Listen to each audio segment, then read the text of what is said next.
चलो भाइयों, तो मैं खबर पढ़ रहा था। बहुत ही इंटरेस्टिंग खबर मुझे मिली। राजस्थान के शिक्षा मंत्री मदन दिलावर श्री गंगानगर में सरकारी स्कूलों का दौरा कर रहे थे। तो वो किसी स्कूल में जाते हैं और वहां पे 8th क्लास के बच्चों से एक सवाल पूछते हैं। सवाल यह है कि भाई 49 में 2 जोड़ें या 49 + 2 कितना होगा। तो बच्चे ने जवाब दिया 60 यानी 60 होगा। आंसर गलत है ऑब्वियसली।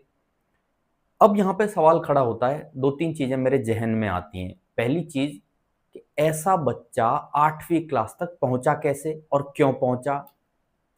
अगर एजुकेशन सिस्टम में बदलाव करने की जरूरत है तो किए जाने चाहिए। ऐसे बच्चे को आप आगे क्लासेज में प्रमोट करके क्या फायदा हो रहा है? कोई फायदा नहीं हो रहा।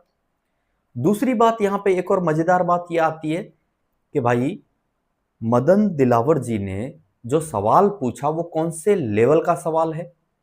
दूसरी, तीसरी, चौथी, 5वीं क्लास के बच्चे बता देंगे इस सवाल को। तो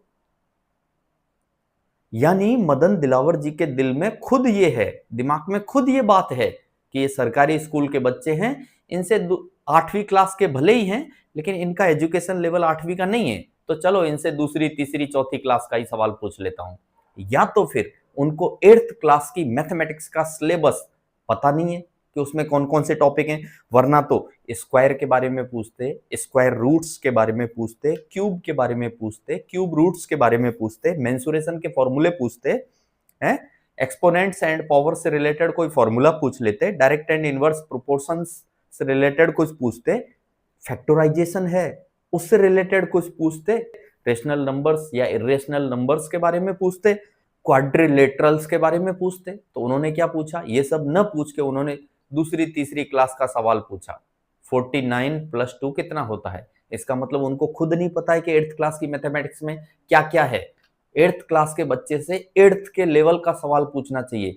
अब यहाँ पे सवाल ये खड़ा होता है कि अगर 8वीं क्लास का बच्चा तीसरी क्लास के लेवल के सवाल का उत्तर नहीं दे पा रहा है तो हु इज रेस्पॉन्सिबल? किसने पहुंचाया उसको 8वीं क्लास में? भाई कैसे पहुंचा वो 8वीं क्लास में? क्यों नहीं आपने फेल किया पहले ही उसको?